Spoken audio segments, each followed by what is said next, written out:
정말 반갑습니다. 반갑습니다. 2023년도에 들어서 오늘 첫 말씀 나눔으로 여러분한테 인사드리게 되었습니다.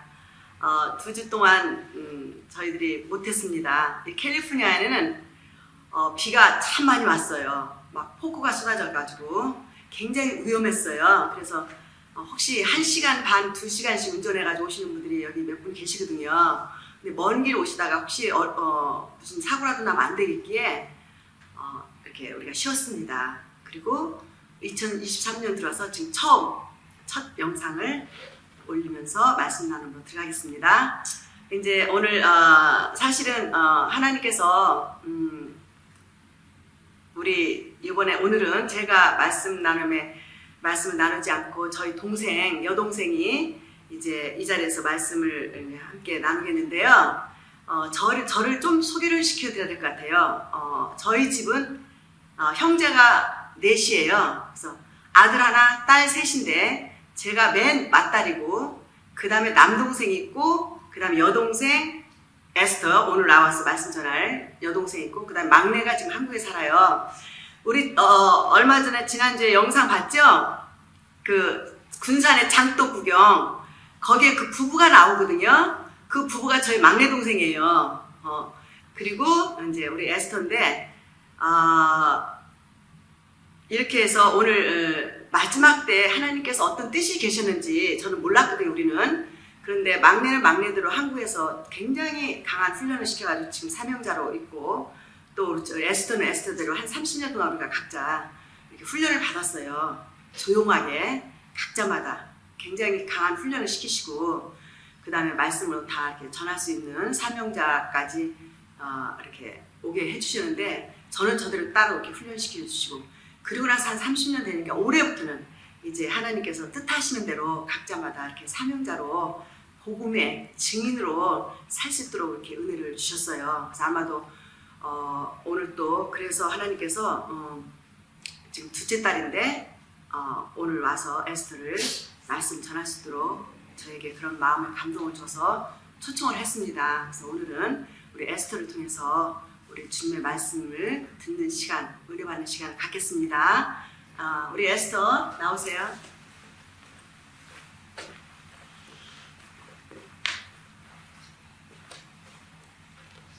할렐루야, 반갑습니다. 반갑습니다. 저는 우리 신권사님과 우리 말씀 나눔에 이 유튜브를 통해서 신권사님이 저희 언니지만 많은 은혜를 받고 있고, 또 저도 굉장히 좋아하는 사이트입니다. 많이 회개도 하고, 그래서 오늘 이 귀한 자리에 저를 초대해 주셔서 정말 감사합니다. 먼저 기도부터 하고 시작하겠습니다. 좋으신 성삼위 하나님, 존귀와 영광과 찬송을 홀로 받기에 합당하신 분이십니다.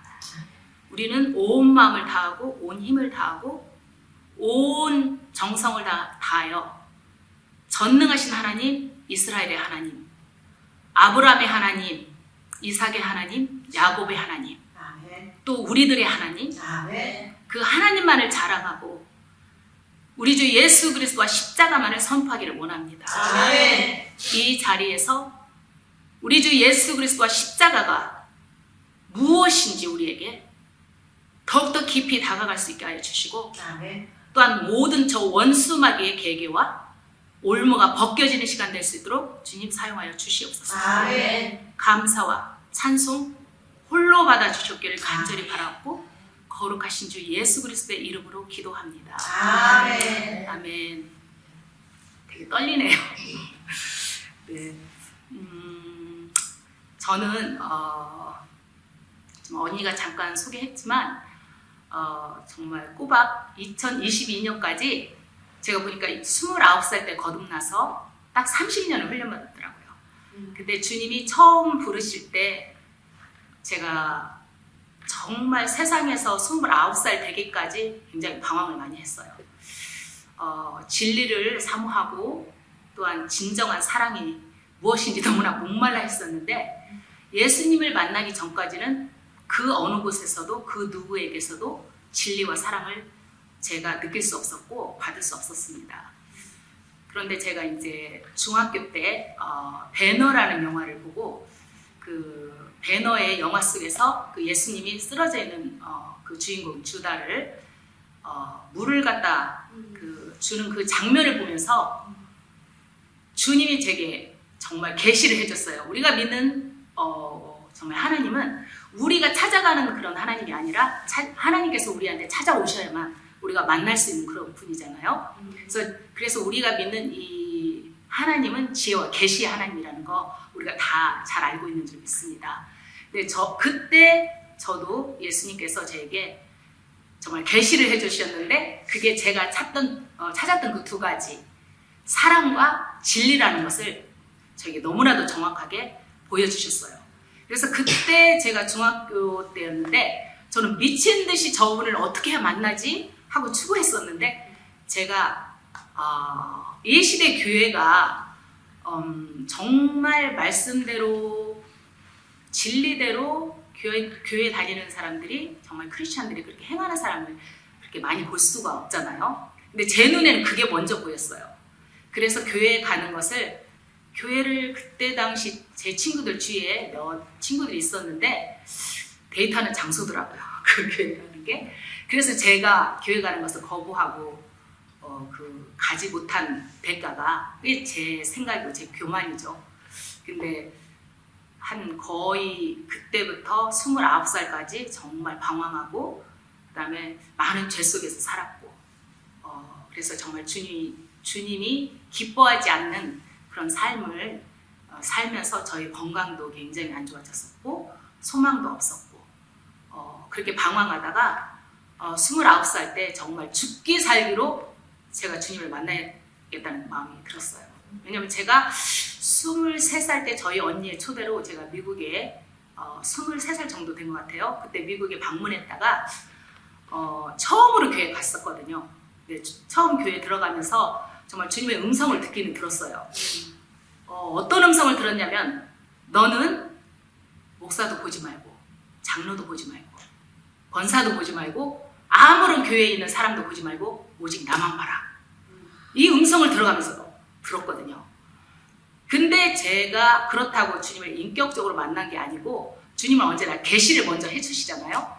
그래서 저는 그 말씀이 마음에 박혀 있었어요. 근데 그러고 나서 다시 한국에 나갔다가 거의 1년 정도 후에 다시 미국에 27살 때 들어와서 그때부터는 교회를 열심히 다녔는데 제가 예수님을 인격적으로 만나지 못한 상태에서 그다음에 성령 세례를 받지 못한 상태에서 그렇게 교회를 다녔는데 교회 가면 기뻤어요. 너무 기쁘고 감사하고 정말 찬양할 때도 기쁨이 넘치고 그런데 너무 중요한 것은 내 속에 죄를 이길 수 있는 힘이 없었다는 거예요. 그것은 내가 성령으로 거듭나지 않았기 때문이죠.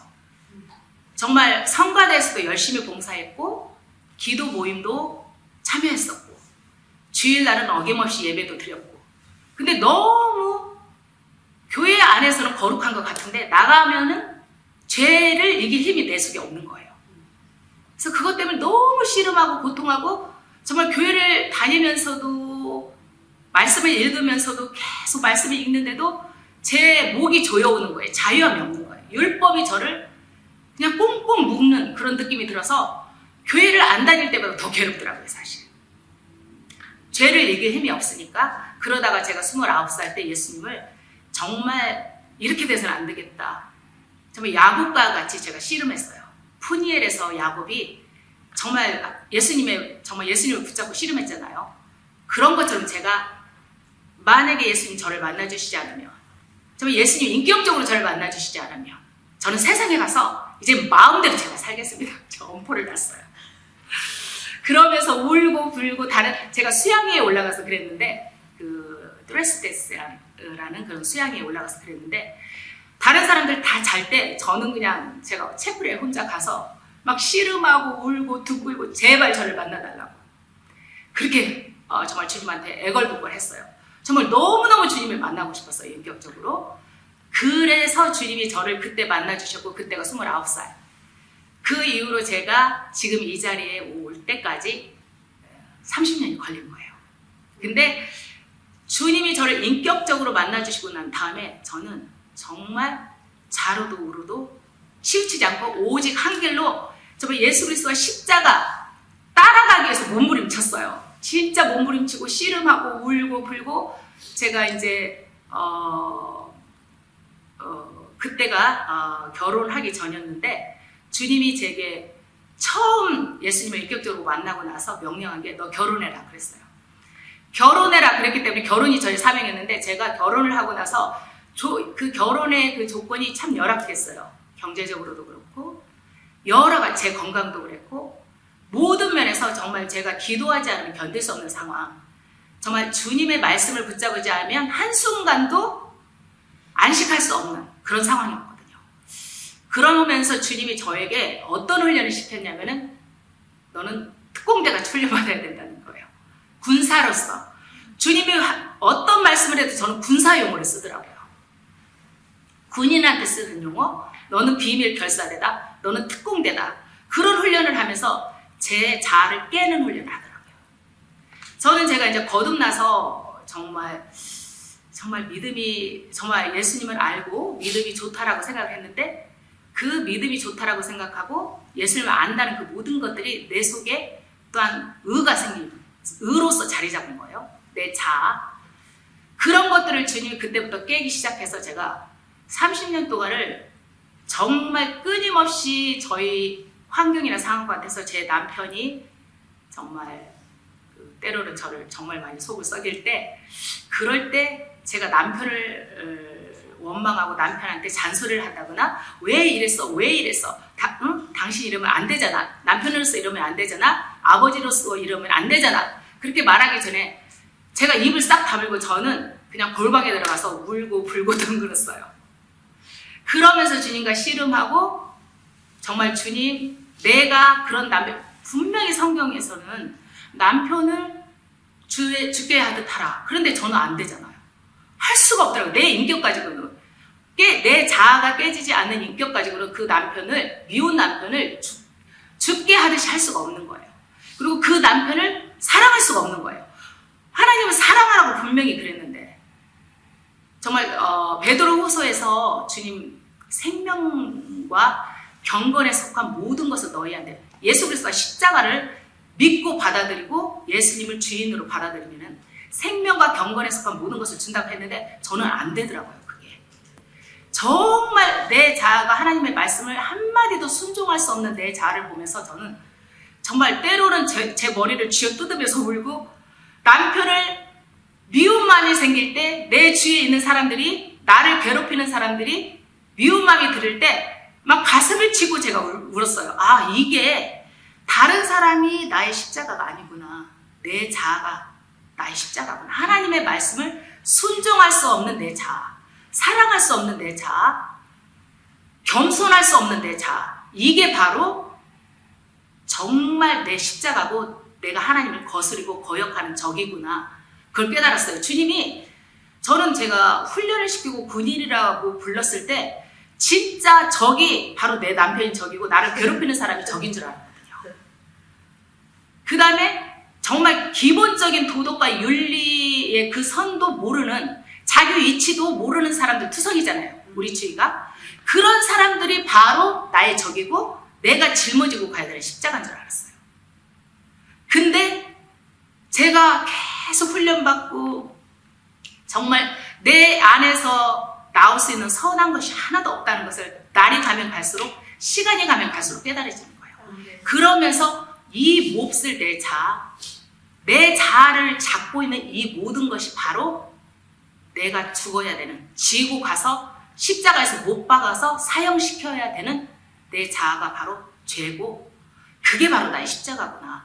그게 바로 사단이 강력하게 붙잡고 있는 거구나. 왜냐하면 제가 거듭났기는 거듭났지만, 영이 거듭났지만 내 혼은 여전히 내가 지금까지 살았던 경험, 내가 학교에서 배웠던, 아니면 사회를 통해서 배웠던 모든 지식들, 그런 것들로 내가 가득 차 있는 거예요. 그 다음에 내 견해, 내가 하나님이 나한테 준 여러 가지 표적, 저는 표적과 기적과 많은 기사들을 나의 삶 가운데서 체험을 했어요. 내가 경험한 표적, 내가 경험한 기적, 이 모든 것들이 나의 의로 자리 잡고 있었던 거예요.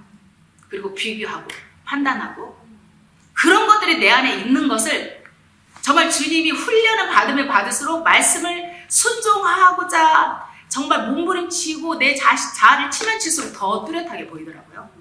그러면서 진짜 주님이 저한테 뭐가 군사훈련이구나 그걸 가르쳐 주셨어요. 그게 뭐냐면 내 자아가 가장 큰 적이라는 거죠.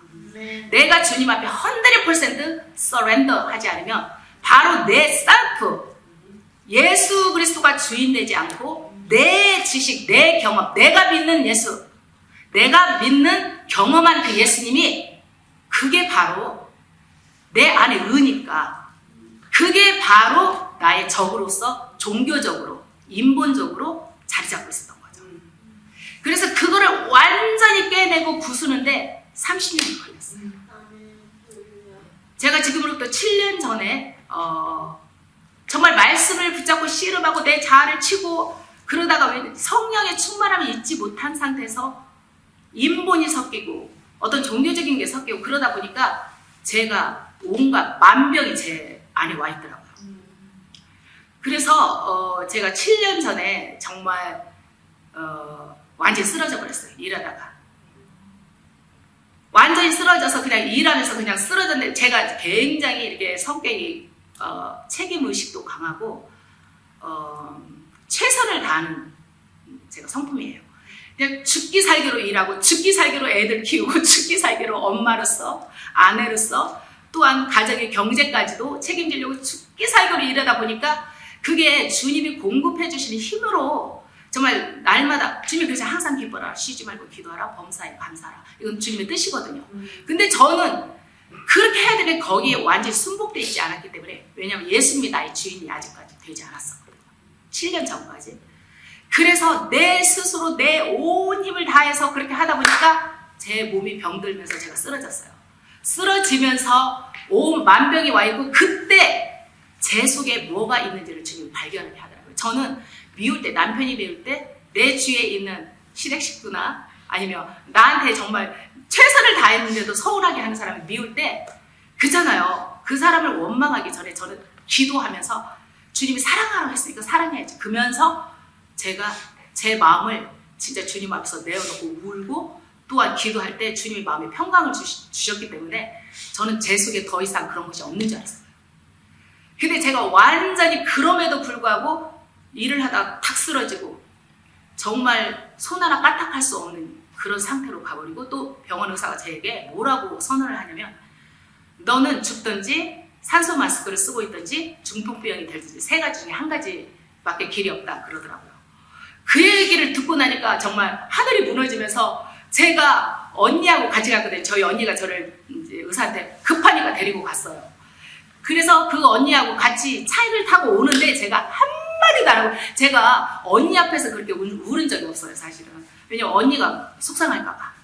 언니가 제 환경을 알았기 때문에 언니 마음 아플까봐 제가 언니 앞에서 그렇게 운 적이 없는데 그때는 처음부터 끝까지 1시간을 차 타고 오는데 계속 울었어요. 아무 말도 하지 못하고. 근데 제 마음속에 뭐가 올라가기 시작하냐면 원망이 올라오더라고요. 남편에 대한 원망, 주위의 시댁 식구에 대한 원망, 여러 가지 원망들이 올라오면서 제가 발견한 거예요. 그러면서 또 원망이 올라오니까 이게 있잖아요. 병이 더 깊어지는 거예요. 다시 주님 앞에 정말 기어서 골방에 들어가서 기도했어요. 펑펑 울면서 한마디도 하지 못해 펑펑 우는데 주님의 음성이 들려오는데 네가 만물의 찌꺼기다 그러시더라고요. 제가 그 말씀을 듣는 순간 완전히 무너져 버렸어요. 주님, 제가 어떻게 왔는지 아시잖아요. 이 한마디도 할 수가 없더라고요. 제 속에서 제가 뭘 발견했냐면 원망. 결국 밑바닥까지 가니까 무슨 마음이 나오냐면 너 때문이야. 이런 원망이 나오더라고요. 그래서 주님이 그걸 끄집어내기를 원하셨던 거야. 그래서 제가 그렇게 내 자아를 발견하면서 그때부터는 제가 완전히 7년 동안 그러니까 작년까지 정말 깊은 혈기에 들어갔어요. 나만 장군이 그 요단강물에 문득병자 있잖아요. 근데 여전히 그는 정말 그 문득병자를 가리는 군인의 그 옷을 입었기 때문에 나만 장군이 정말 문득병자인지 몰라요. 주위에 가까이 있는 사람 외에는. 근데 그는 문득병자였는데 정말 그 엘리사 선지자를 찾아가게 되고 엘리사가 얘기했잖아요. 요단강 물에 가서 몸을 7번 담궈라. 그 말씀이 진짜 딱 떠오르더라고요. 그러면서 제가 그때부터 요단강 물에 들어가서 7번까지 들어가는 훈련을 받은 거예요. 그게 7년이더라고요. 1번, 2번, 3번, 4번. 근데 여전히 7번 될 때까지는 그 나아만 장군이 여전히 문득병으로 있는 거예요. 정말 그게 믿음으로 한 번 들어가고 다시 나오고 들어가고 나오고. 그게 믿음에서 이제 로마서 1장에 복음에는 하나님의 의가 나타나서 믿음에서 믿음에 이르게 한다고 하잖아요. 제 진짜 믿음의 시작이 그때부터 시작한 거예요. 그러면서 정말 믿음은 회개하지 않으면 믿음이 들어오지 않더라고요. 그래서 그때부터 철저하게 제 자아를 회개하고 내 속에 있는 그 원망들을 잡아내기 시작한 거예요. 그러면서 내가 다시 산상수훈을 읽기 시작하고 산상수훈에 있는 모든 말씀들이 바로 나에 대한 말씀이더라고요. 내 눈에 들보를 빼야 되는 거고 내 속에 있는 그 옥토밭, 저는 제가 옥토밭인 줄 알았거든요. 근데 제가 자갈밭이었던 거예요. 그렇게 말씀을 쫓아가고 말씀 때문에 순종하려고 울고불고 하고 정말 나를 쳤는데 제가 돌아보니까 제 속이 자갈밭이었더라고요. 그래서 그거 뽑아내는 작업, 내 눈에 들보 빼내는 작업, 내가 판단하고 제가 그때 발견한 것은 내 속에 관점이 바로 나였구나. 그걸 발견한 거예요. 우리는 우리의 관점이 하나님으로 바뀌지 않는 이상, 하나님께서 보시는 눈으로 바뀌지 않는 이상 우리는 여전히 아무리 신앙생활을 깊이 한다고 하고 정말 기도 많이 하고 말씀을 줄줄줄 웬다 할지라도 그 관점이 바뀌지 않잖아요. 그럼 여전히 우리는 인본이에요. 여전히 종교생활을 하는 거예요. 제가 그거를 발견한 거예요. 그래서 정말 주님 앞에서 많이 울고 날마다 아침마다 7년 동안을 하루아침도 울지 않는 날이 없었어요. 하루에 3시간씩 기도하면서 울면서 성경을 다시 보기 시작한 거예요. 그러면서 제 안에 깊이 박힌 그 모든 가시와 엉겅퀴들을 뽑아내는 작업을 하면서 주님이 다시 군인이 뭐고 특공대가 뭐고 이 마지막 때 어떻게 네가 살아야 될지를 가르쳐 주신 거예요. 그래서 그때 주님이 제게 말씀하신 게 네가 정말 30년 중에 23년 동안은 너 부인하면서 십자가의 그 길을 갔느냐? 이제는 7년 동안은 그 십자가, 네가 죽어야 되는 십자가 내려놓고 거기에 너를 못 박아 죽여라. 그래서 7년 동안 제가 십자가에 못 박히는 그 시간이었던 거예요. 그게 회개의 기간이에요. 그러면서 정말 주님 앞에서 깊은 회개에 들어갔고 정말 내 안에 생각이 하나하나 양심에 꺼리는 거 하나하나까지도 주님이 허락지 않더라고요. 성령님께서 얼마나 민감하게 말씀하시는지 제가 어떤 때는 그게 너무 괴로워요. 한마디 거짓말 한마디도 주님이 용납하지 않는 거예요. 그러면서 무엇이 거룩인지를 가르치는 거예요. 근데 제가 이제 지금 이제 이 거룩이라는 거에서 이 마지막 싸움은 거룩에 달려있어요. 마지막 전쟁은. 주님이 저를 왜 그렇게 훈련했는지 제가 이 시대를 보면서 알 것 같더라고요. 이 마지막 시대를 보면서 정말 제가 이 마지막 시대의 모든 일들이 돌아가는 것과 과학의 문명의 발전을 보면서 너무너무 소스라치게 많이 놀라는 거예요. 지금 요한계시록이 완전히 우리 요한계시록 안에 들어와 있다는 거예요. 그러면서 이 마지막 무대는 우리가 이제 우리 인류는 그냥 히스토리잖아요. 모든 문명도 다 히스토리.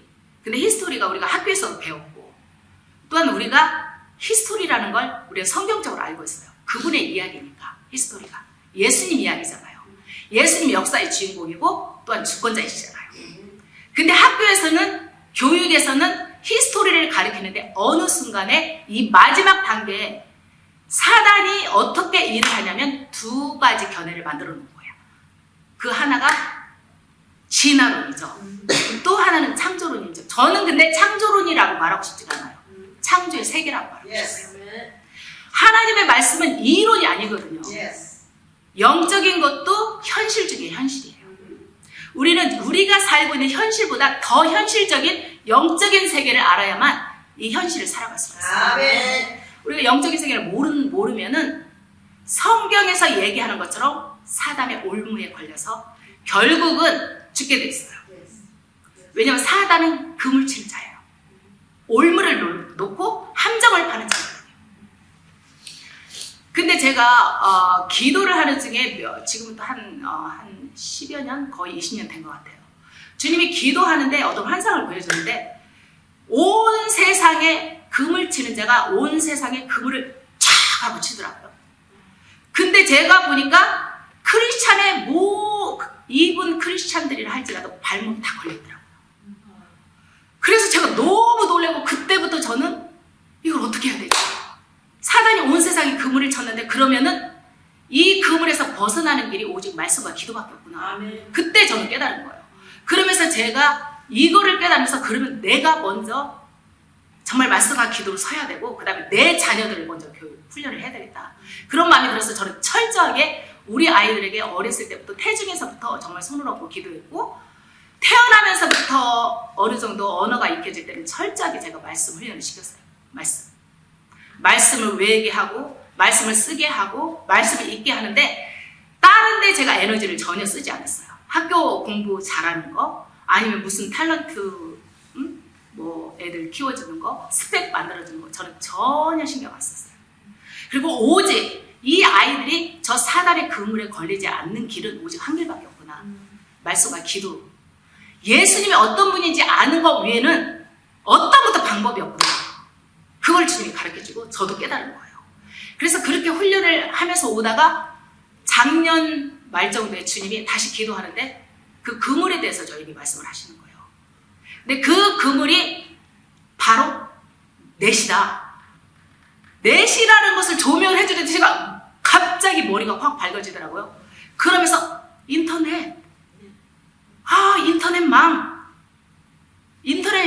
인터넷이라는 맛이 넷이잖아요. 네. 넷은 그물망, 통신망. 근데 이 시대가 그물망, 통신망을 떠나서는 우리가 활동할 수 없는 시대에 들어갔어요. 그죠? 그거는 정말 그거를 주님이 보여주면서 2017년인 것 같아요. 그 아이폰이 그러니까 아이폰이 나오기 시작했잖아요. 아이폰이 나오기 시작하고 그다음에 스마트폰이 나오기 시작했잖아요. 그러면서 제가 우리 아이들을 말씀으로 기도로 그렇게 훈련을 시켜놓고 또 말씀으로 그렇게 강력하게 아이들을 훈련을 시켜놨는데 제가 요즘 아이들을 보니까 우리 아이들을 보니까 이 폰이 손에서 떠나질 않아요. 거의 잠자는 시간 위에는 손에 들고 다니더라고요. 그러면서 진짜 너무 정말 괴로움, 뭔지 모르는 괴로움이 있었거든요. 저는 거의 이 폰을 보는데 제가 보는 것은 그렇잖아요. 말씀 나누는 것이 정말 하나님의 말씀, 찬양 듣는 거, 말씀 듣는 거. 우리 오디오 성경 또 이 말씀 나누면서 나가잖아요. 그거 위에는 제가 듣는 게 없거든요. 그런데 이 아이들은 그렇지가 않아요. 모든 인터넷을 통해서, 통신망을 통해서 모든 게 다 열려 있어요. 이 아이들이 정말 원하기만 하면, 클릭만 하면 온갖 음란한 사이트 다 열려 있고 온갖 정말 사단이 주는 지식들이 다 열려 있는 거예요. 그래서 그것을 깨달으면서 너무 그게 마음에 고통스러웠어요. 그리고 지금 현재 우리가 4차 산업이라는 말씀을 들어보셨는지 모르겠어요. 1차 산업이 있었고 2차 산업, 3차 산업. 1차 산업은 증거기관을 통해서 문명이 들어온 거잖아요. 그리고 2차 산업, 대량 생산, 전기를 통해서 소비와 생산이 대량으로 된 거. 3차 산업은 정보가 발달된 거잖아요. 20세기 초. 그 다음에 우리는 4차 산업이라고 해요. 그쵸? 4차 산업이 뭐냐면 디지털 혁명인 거예요. 근데 이 4차 산업, 우리가 이런 부분도 이 마지막 성도들은 다 알아야 돼요. 4차 산업, 이걸 가장 강력하게 얘기했던 게 다보스 포럼이에요. WEF, 월드 이코노믹 포럼. 이게 다보스 포럼이에요, 일명 한국말로는. 근데 거기에서 클라우스 슈밥이 회장이에요. 근데 그 사람이 계속적으로 얘기했던 게 뭐냐면 The Great Reset. 다시 초기화시키고 그 전의 세상은 혁명을 한마디로 혁명이에요. 혁명을 일으키겠다 이 말이에요. 근데 그게 바로 4차 산업이거든요. 근데 너무나도 기가 막힌 것은 사단이 하는 것이 하나님 흉내내는 거잖아요. 진화론도 하나님 흉내내는 거예요. 아마 이 말씀 나눔을 통해서 메타버스도 신구사님을 통해서 이미 나갔어요. 어떻게 메타버스 세계가 어떻게 지금 진행되고 있는지 그게 다 4차 산업에 속한 거거든요. 근데 그거를 그 클라우스 슈밥이 여러 번 얘기했고 또 우리나라에서도 정말 그 문재인 대통령 때 이미 여러 번 얘기했어요. The Great Reset. 다시 신세계 새로운 질서를 만들겠다는 거죠. 그러면서 그렇게 정말 이 4차 산업에 대해서 얘기를 했는데 그 4차 산업에 정말 기가 막힌 그 학술 용어가 뭐냐면요. 그것도 마귀가 하나님 흉내를 내더라고요. 디지털 트랜스포메이션이에요. 다른 학술 언어. 놀랍지 않아요? 트랜스포메이션이라는 말은 우리가 거듭나는 거, 변화를 받아서 거듭나는 걸 얘기하잖아요. 성경 속에서. 근데 이 악한 자들이 하나님이 쓰는 모든 성경에 쓰는 모든 말을 다 빼와서 사용하는 거예요. 그러면서 이제 그 4차 산업, 그 다음에 영국의 2016년인 것 같아요. 이코노미스트. 그것도 굉장히 이 세계 질서를 추구하는 그 모든 사람들.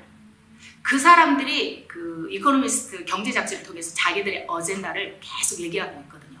근데 거기에 처음으로 4차 산업이 그 언어를 사용하고 거기에 디지털 트랜스포메이션에 대해서 사용을 했더라고요. 그래서 그런 부분을 보면서 결국은 4차 산업은 AI, 그 다음에 변화, 변신, 그 다음에 형질 변화라는 말을 쓰더라고요. 제가 위키피디아를 좀 많이 찾아봤어요. 근데 형질 변화라는 말은 DNA가 변화된다 그 소리예요. 너무 놀랍죠? 이게.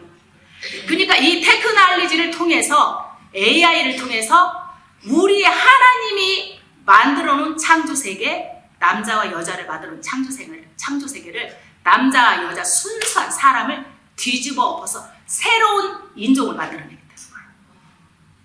그게 신인간이라는 말을 쓰는데 제가 너무 놀란 것은 이 폰이 이미 아이들한테 컴퓨터를 통해서 이미 인터넷을 통해서 삶의 모든 일부가 되겠어요. 그러면서 새로운 어떤 언어가 나왔냐면은 포노 사피엔스 이런 말이 나왔어요. 뭐냐면 신인간인데 스마트폰족이라는 거예요. 너무 놀랐죠? 호모 사피엔스가 우리가 진화론이잖아요. 그죠? 진화론에 폰이 들어가 있어요. 폰이 들어가서 말을 이제 거기서 호모라는 딱 말을 빼고 포노 사피엔스. 호모라는 말이 인간이라는 말이고 사피엔스가 생각하다. 지혜롭고 슬기로운 생각을 하다. 이런 말이에요. 이게 진화론의 근본이잖아요. 근데 여기다 포노 사피엔스라는 말을 써서 이미 새로운 인간이 계속 진화되고 가고 있다는 거예요. 그러면서 설명을 하는데 제가 이제 강의를 좀 이제 이거를 폭로를 시키기 위해서 강의를 좀 들었는데 공학자가 얘기한 거예요. 그러면서 그림을 보여주는데 원숭이가 점점 진화돼서 나중에는 사람이 폰을 들고 걸어가는 것까지 그 그림으로 이렇게 해놨더라고요. 그래서 신인간이 탄생됐는데 그 인간들은 폰이 없으면 아무것도 할 수 없는 거예요. 그래서 이 스마트폰이 우리가 하나님은 5장 6부를 만들어놨는데 이 스마트폰이 5장 7부로서 신체의 일부처럼 하나 우리가 캐리하면서 그것이 없이는 못 사는 거예요. 모든 장기들한테 이 장기는 하나만 없어도 안 되잖아요. 그래서 한 장기가 모든 장기에 서로 영향을 주고받고 하잖아요. 그러면서 이 스마트폰은 우리 생활에 너무 밀접하게 들어와 있고 이미 4차 산업혁명에 이미 우리는 깊숙이 들어와 있어요. 그래서 이미 이 모든 것들 컴퓨터를 통해서 스마트폰이 사실은 우리 개인의 컴퓨터잖아요.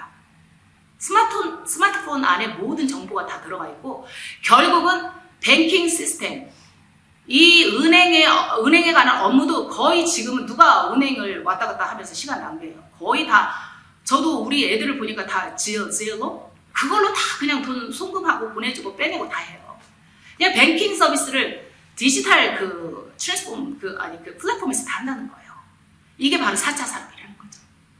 그러면서 더 이상 이 아이들은 폰을 놓지 않으면 폰을 떠나서는 살 수 없는 세대가 이미 되어 있고 그 다음에 사단은 지속적으로 미디어를 통해서 이 인터넷을 통해서 지속적으로 우리의 머리에 세뇌를 시키는 거예요. 여러 가지 먹는 문화, 생각하는 문화, 듣는 문화 모든 문화를 통해서 디지털 세계가 아니면 아무것도 할 수 없는 세대를 만들어가고 있었던 거예요. 그래서 프로그래밍 already 우리 정신세계에 이미 하고 있었더라고요. 그러면서 이 폰에 대해서 이제 그 포노 사피엔스라는 그 단어가 이제 정말 주님이 생각나게 하시고 그거를 저한테 정말 알아보게 하더라고요. 그러면서 제가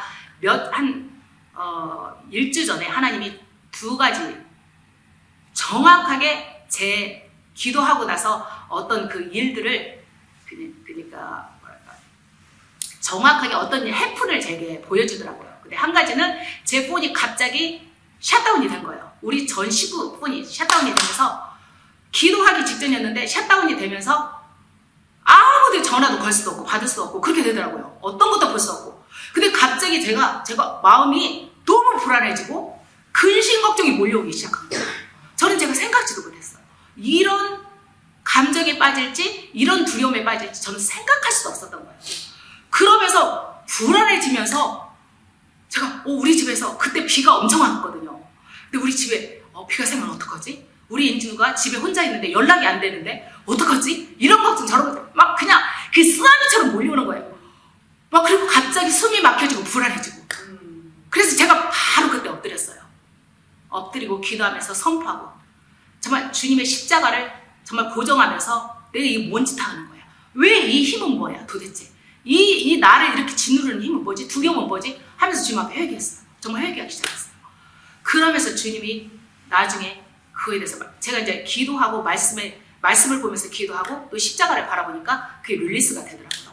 그러면서 주님이 깨달아 주는 게 바로 이게 힘이다. 인터넷, 이 시대의 디지털 세계의 바로 힘이다. 우리가 누구를 섬기느냐 그게 하나님이거든요.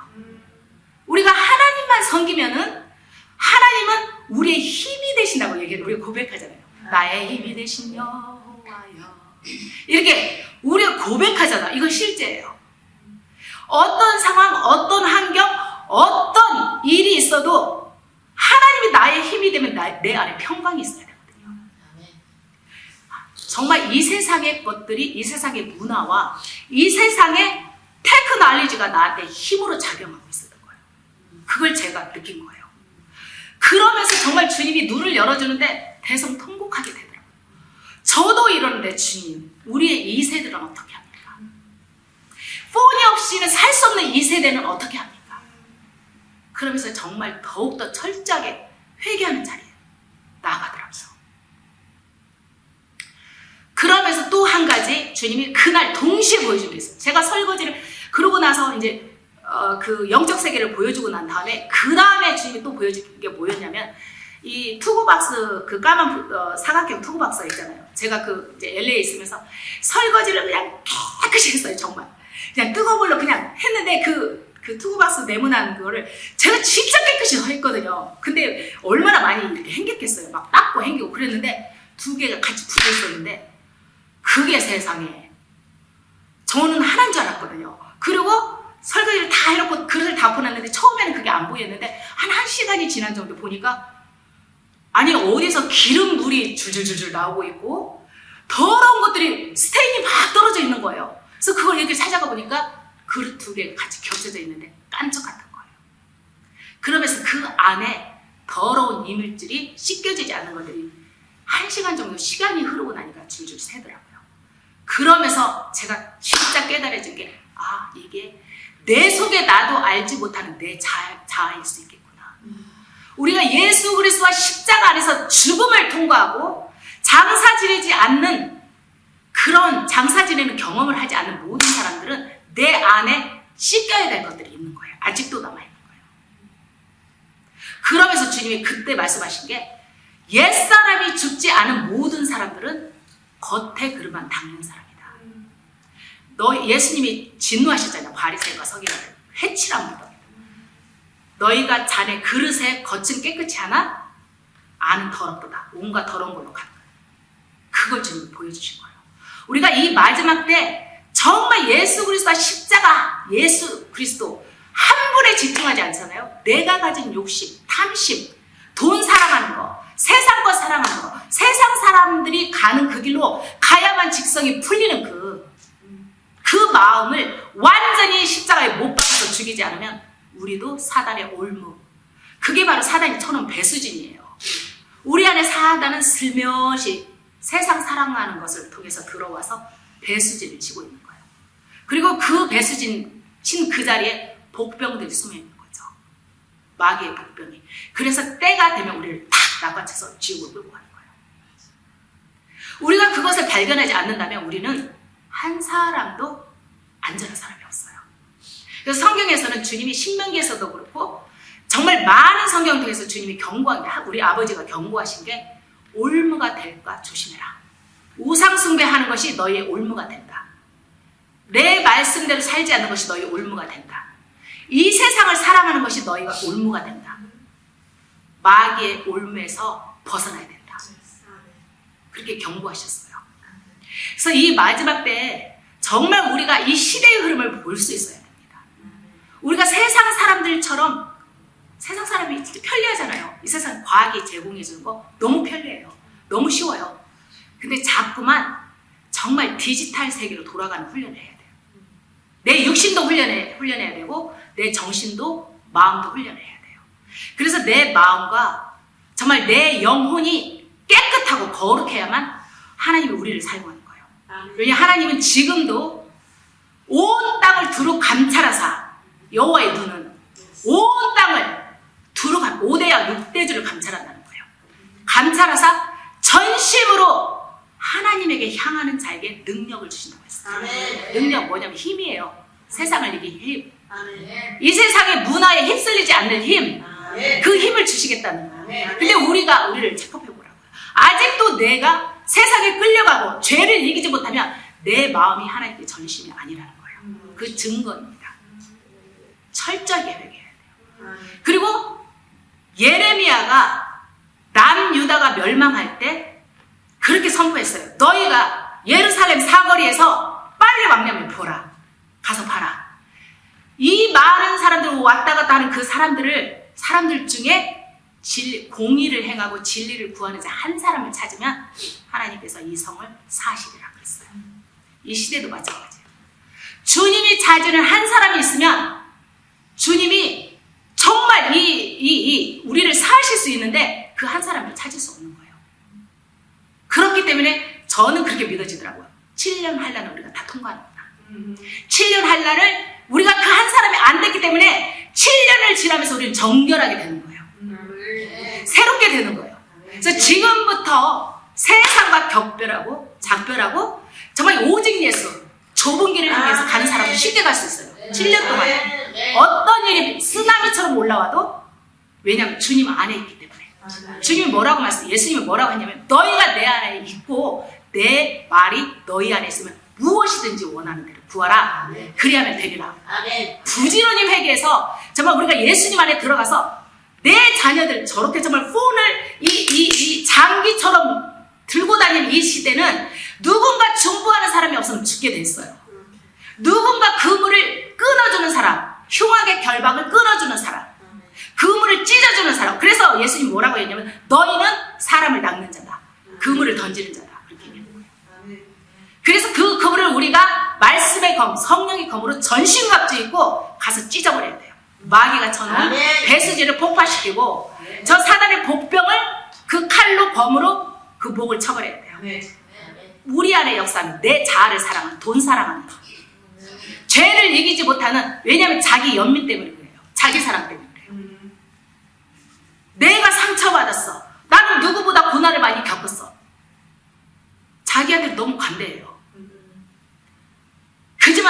앞에서는 너무 강팍해.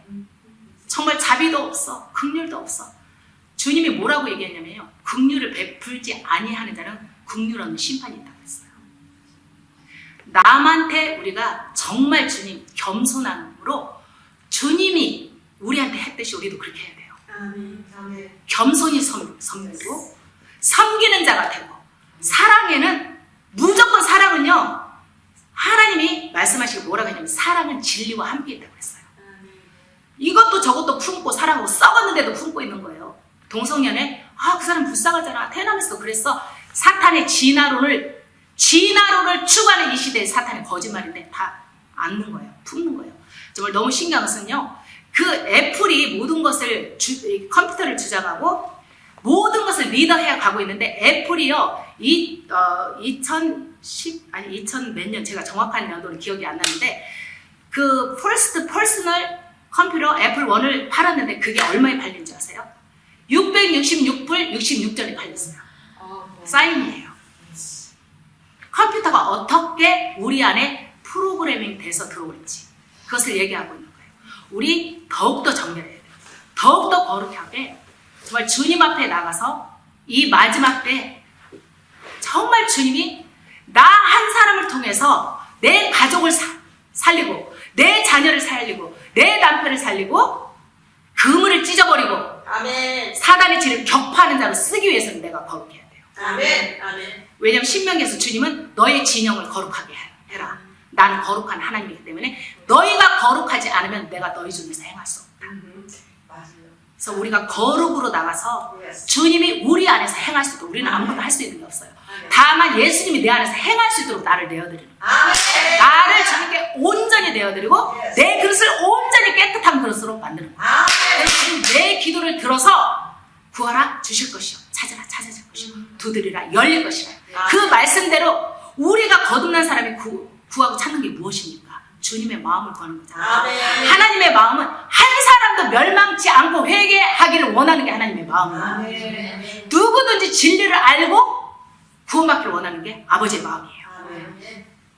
그 마음을 받아서 우리가 그 마음대로 선포하면 돼요. 아멘. 그래서 이 마지막 때는 거룩한 자가 이기는 자예요. 아멘. 그래서 저는 이 유튜브 사이트를 통해서 제가 지금까지 훈련받았던 거, 거룩의 훈련을 받고 경건의 훈련을 받고 그것을 위해서 씨름하면서 왔던 것처럼 여러분도 그렇게 나가야만 나도 살고 내 가족도 살고 내 주위에 영혼으로 살아날 줄 믿습니다.